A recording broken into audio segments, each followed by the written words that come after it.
What's going on, guys? It's Rob with Animus Visual Reviews. Today, we are here at Motion State Media Studios in Clearwater, Florida to do my part 2 of a very popular video that I did a long time ago that I had no idea was gonna be so popular. So here it is. This is part 2 of Battle of the Tubes. This time I have to my left the Aputure Infinibar, which I have been using more and more as I get used to them, and the workhorse, the Pavotube 32. Now they have an XR version, so I will go over some of the details and some of the things that have changed between version 1 and, well, technically version 2 and the XR version. So let's get into it. So let's talk about some of these options here, right? The Infinibar comes in a 1, 2, or 4 foot flavors. The Pavotube has a 2, 4, and an 8 foot. So if you need a really long tube, Pavotube's got you covered. As of the time of this video, the Infinibar is $639 for one of the 4 foot tubes, and the Pavotube is at $439 currently on sale. All right, getting into some of the readings right now, we're gonna do our own testing here. I'm gonna set both of the tubes up and get a brightness look through the camera to show you guys exactly what the difference is between white light at either 56, 3200, as well as RGB on either light, so you can tell by comparing each one. But as far as specs are concerned, Pavotube does 2700 Kelvin all the way to 12,000 Kelvin, so a pretty good range. It also has 746 lux at 5600. And lastly, it is a 96-minute runtime on a full charge at 100%. In comparison, the 4 foot Infinibar here has a 2,000 to 10,000 range on Kelvin, meaning it gets a little warmer, but doesn't reach quite as cool on the white side. It also has a shorter 80-minute runtime at full charge with 100% power. And lastly, it has a 617 lux at 1 meter for 7,500 Kelvin, meaning obviously if you change that to 5,600 or 3,200, you may get even less brightness, which is one of the things we're gonna be testing. So let's get into the build quality and features of these two tubes. So starting off with the Pavotube, this right here is an optional accessory from Kupo that we'll be talking about. They have 2 1/4-inch threads on the back, one here at the bottom, so you can still insert a little mini tripod and put it standing up if you want. On the other side, you have your charging port and a DMX cable attachment port. So overall, this is a 3.5 pound tube, so not super light. However, I can attest to the build quality of this. It has been dropped many a time, still kicking. It's pretty much all metal on both the end caps to back, except for this front plastic cover. Moving on to the Infinibar PB12 from Aputure. This here is a 4 foot version as stated. It is all metal build, nothing is moving, creaking here, feels solid. This is obviously a very diffused front plastic cover. Moving on to the back side, you'll notice here it has a couple of screw point attachments on either side, as well as charging points on either side. These could be used for pass-through charging to other lights that you connect via some of their accessories. So there are some additional accessories that go with these. In addition, you have what's called the Infini Rail, which is super useful.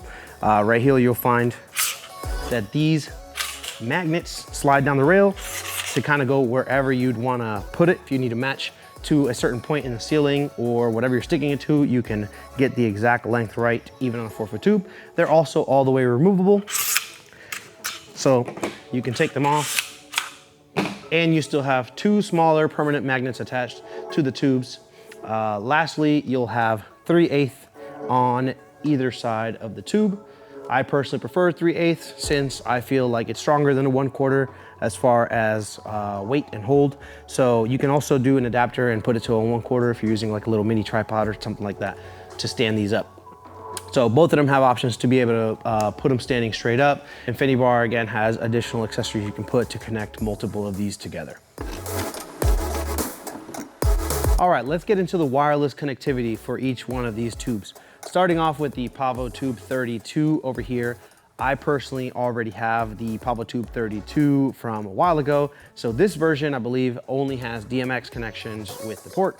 And of course, you can use the Nanlite app from Nanlite, which works very well. I haven't had any issues, especially after updating the firmwares. Beyond that, the new Pavotube 30 XR added CRMX connectivity to the tubes. For the most part, they are pretty much identical. However, I believe these have been phased out since, but everything else remains the same. Now, moving on to the Infinibar. Infinibars are obviously supported by Sidus Link, which is an excellent app with great connectivity, as well as CRMX and DMX. So basically they both support similar wireless control. One of the things that is sorely missed in a lot of these reviews, including tubes, is mounting and mounting accessories. Obviously, a tube being round, sometimes it's difficult to find just a way to mount it correctly.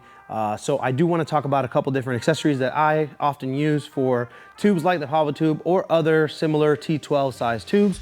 Offhand, Pavotube or Nanlite includes these in there, which is a little plastic ring that just hooks around and then you can clasp it down. It has 2 1/4-inch threads on the bottom. So here you can either do a baby pin to quarter to attach a baby pin, and of course being able to put that onto a C-stand, for example, on a grip head. Likewise, this one I have fitted with a magnet. These magnets I got on Amazon. They're super strong, so 2 of these with these magnets that I screwed into the 1/4-inch hole will absolutely hold one of these Pavotubes in place very securely. In addition, you have these, which already come fitted from the factory by Nanlite with a magnet. These are a lot lower profile, so if you have ceiling height issues, this is probably gonna be your best bet. They are also rubber coated on the edge to prevent damage to whatever you're sticking these to. I will say this magnet is probably slightly less strong than the one I showed before. However, I believe that's because of this rubber coating that keeps it kind of not perfectly touching to the surface. So this is better if you need to protect the surface that you're on. And I still believe 2 of these will do the trick as far as getting them onto a surface.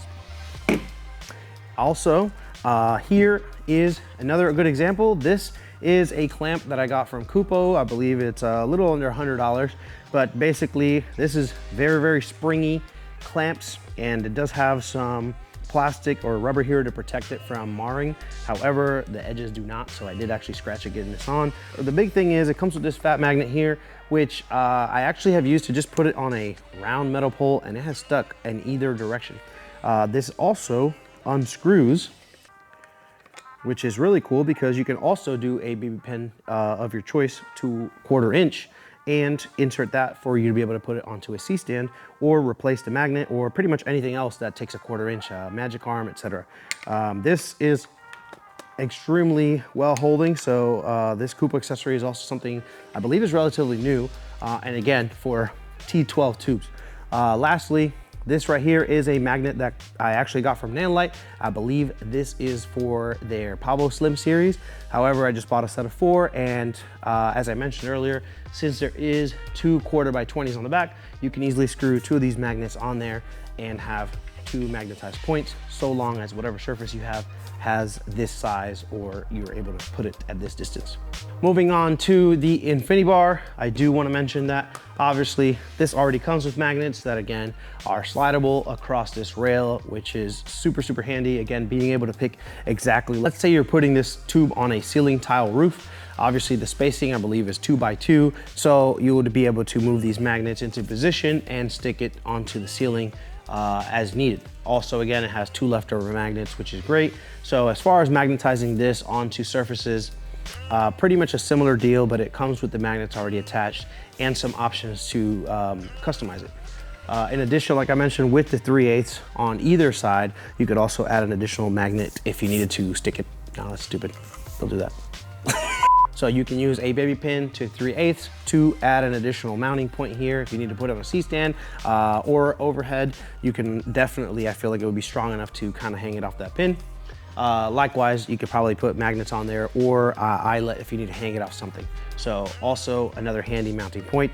However, the big thing here and the big draw is the Infini-rail on the Infinibar, which is the part of the reason I'm really falling in love with these tubes. And I mean, I guess I could hardly call it a tube because it's rectangular. However, this little piece right here comes with the Infinibar, and it basically attaches to the rail, and you can slide it anywhere you'd like on this rail and just tighten up this knob,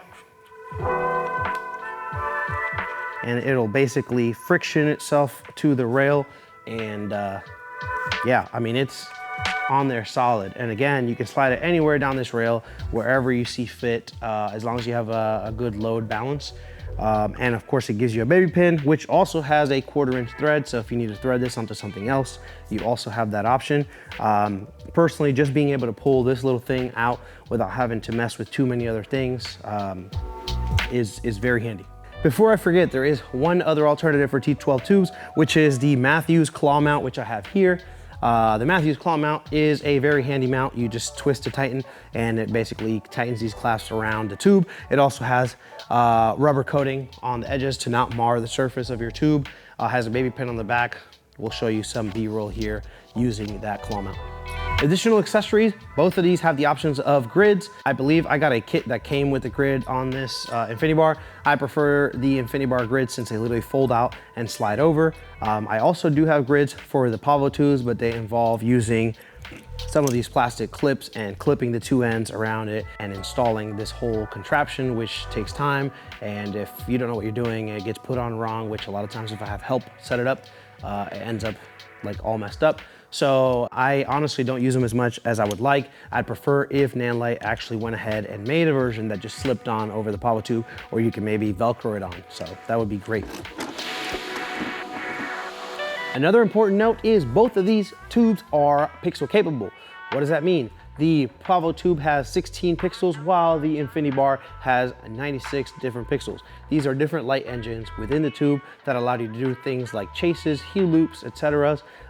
It's important because you can also use effects that take advantage of those pixels. One of those is fire, for example, and it allows you to get a very random effects when you have more pixels available to you. So we'll go ahead and take a look at an example of that as a bonus. This is a sample of the Aputure fire effect. There's lots of customizability.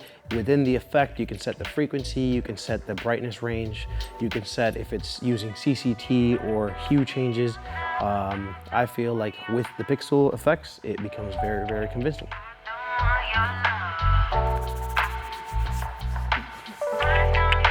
All right, cool. All right, and this is the Pavotube fire effect. It is a little bit less customizable than Aputure's. For example, one thing I notice is on the Pavotube, you can only set the brightness to one given brightness. You cannot set a range like on the Infinibar. And on the Infinibar, you have that brightness flickering, which does add to the realism.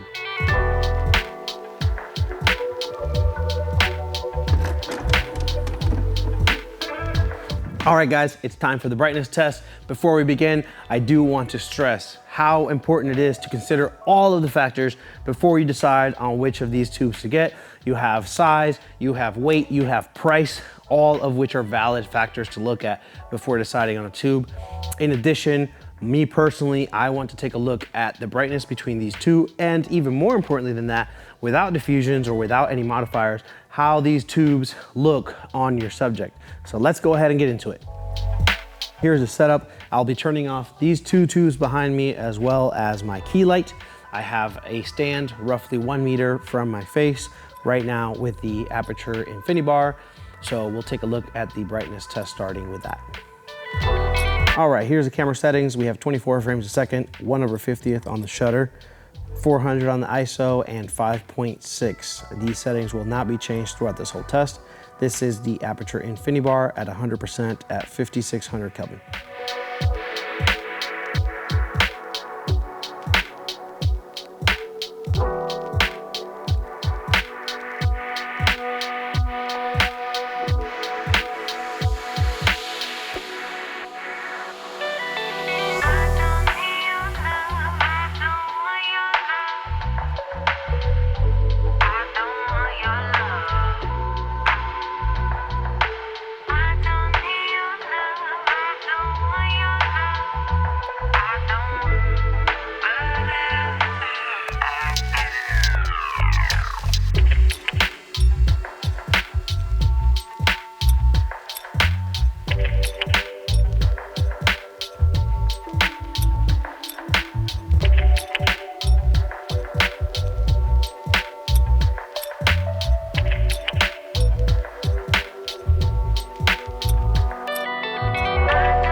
All right, guys, thanks so much for joining me in this head-to-head comparison between the Aputure Infinibar and the Nanlite Pavotube II Mark II. Lots of pros, a couple different cons depending on what's important to you. If you ask me, personally, the Pavotube is the brighter light with the longer runtime. However, the Infinibar does have a softer, more pleasing quality of light. The InfiniRail comes in super handy with the slidable magnets. And so there's tons of things to compare and contrast here. So, which is your favorite? Let me know down in the comments. If you have any questions, concerns, also feel free to leave them down in the comments. This is Rob with Animus Visuals signing off.